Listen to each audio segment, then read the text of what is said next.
Welcome to Quick Tips for Ringing, a YouTube series presented by Alfred Handbell, a division of Jubilate Music Group. Episodes premiere on the 10th of each month and feature a topic of interest for directors and ringers, presented by well-known handbell clinicians, followed by a coordinating musical example. On the 20th of each month, supplemental music for the episode will be posted. Follow Jubilate Music Group on YouTube to be notified of each new release. You can also join us on Facebook, Twitter, and Instagram. Our music is available from jubilatemusic.com or your favorite retailer. Hi, I'm Sondra Tucker, editor for Alfred Handbell. Welcome to today's episode of Quick Tips for Ringing. Today's guest is Greg Ashurst. Greg lives in Lafayette, Louisiana, where he is director of bands and technology at Cathedral Carmel School, and where he is also on staff at Asbury United Methodist Church. More particularly for today's episode, Greg has designed 2 lines of mallets that were specifically made for use with handbells and have changed the timbral landscape for bells worldwide. Welcome, Greg.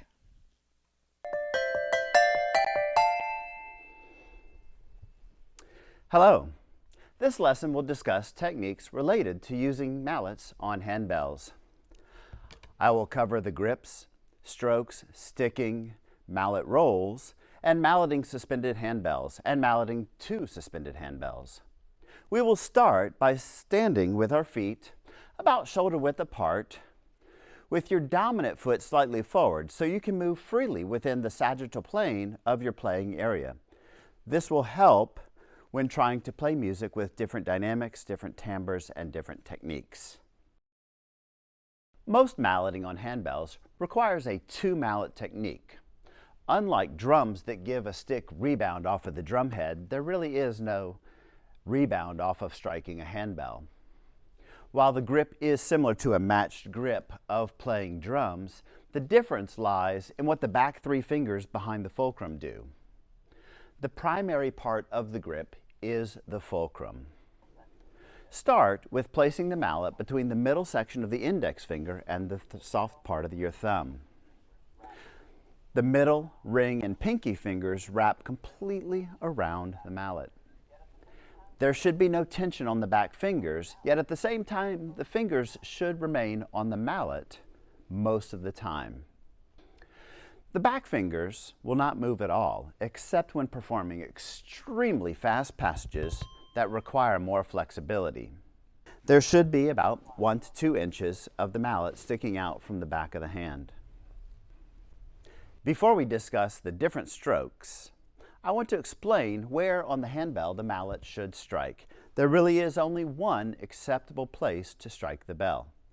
The mallet should hit the handbell on the outside, directly opposite from where the clapper would strike the bell on the inside. Striking the bell anywhere else can damage and probably will damage the bell over time. So be careful and be accurate.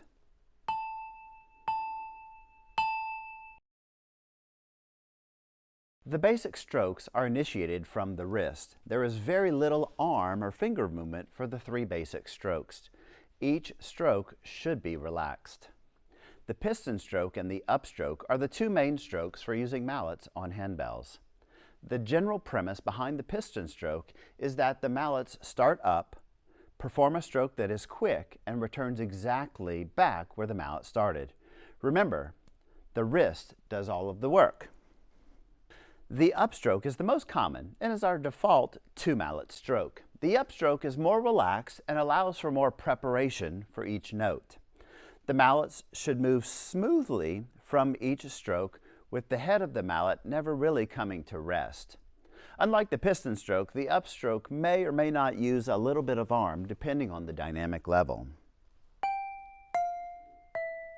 With both the piston and upstrokes, dynamic contrast is achieved through mallet height and not a change in the grip pressure. Do not hammer nails while playing or attempt overplaying to achieve a louder dynamic. The third stroke, the legato stroke, is used for slow and sometimes more legato playing.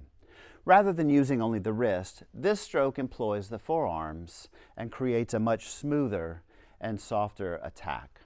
To achieve legato strokes, relax the grip pressure, slow the strokes a little, and round off your smooth, flowing motions. Like other strokes, there is no tension in the upper body, including the arms and the hands. When you play handbells using mallets, you have to take into account which hand you're going to use on each note of your part. In general, you want to alternate and ensure that the sound is the same for each hand. Since handbell musicians are usually playing more than one bell, there is more to sticking than simply alternating hands. When playing a descending melody or part, you probably want to move and lead with your left hand. Conversely, when playing an ascending melody, you probably want to move and lead with the right hand first.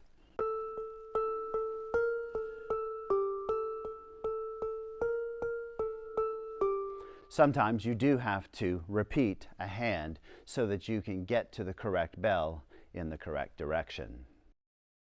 You can create a mallet roll by rapidly alternating strokes on one or more bells, depending on what is written into your part. The strokes should be very even and smooth.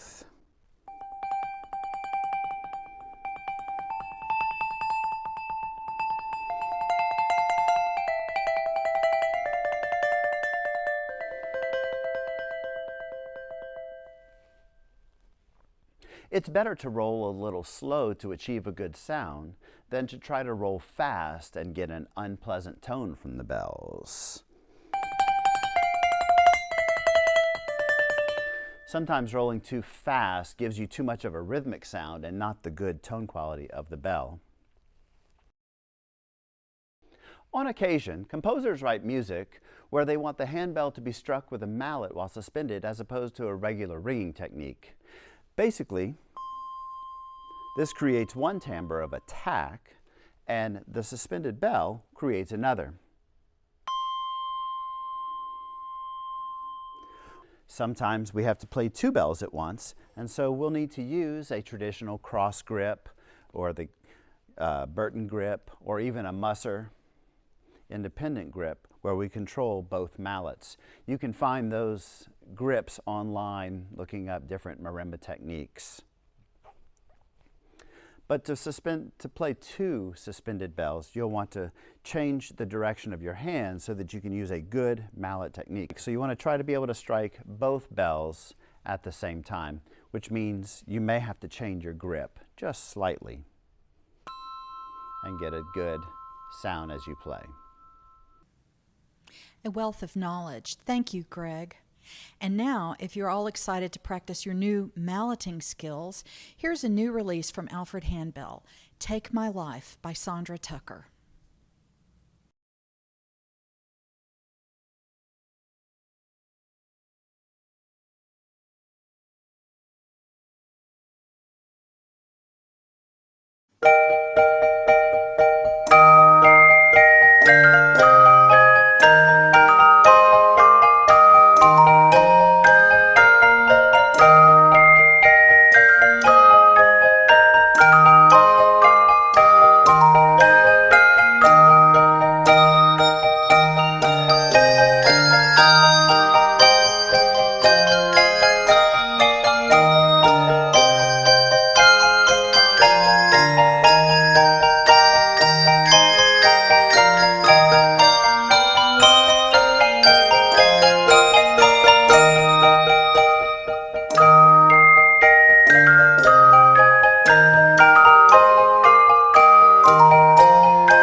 This has been Quick Tips for Ringing, and I'm Sondra Tucker.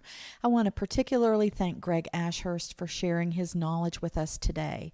If you're interested in Greg's mallets, they are for sale from Schulmerich Handbells, and you can find them online on the Schulmerich website.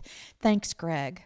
And for those of you that want to be notified when we have new videos drop, which is the 10th and the 20th of every month, just hit the like button here and you'll be notified every time we have a new episode. Thank you.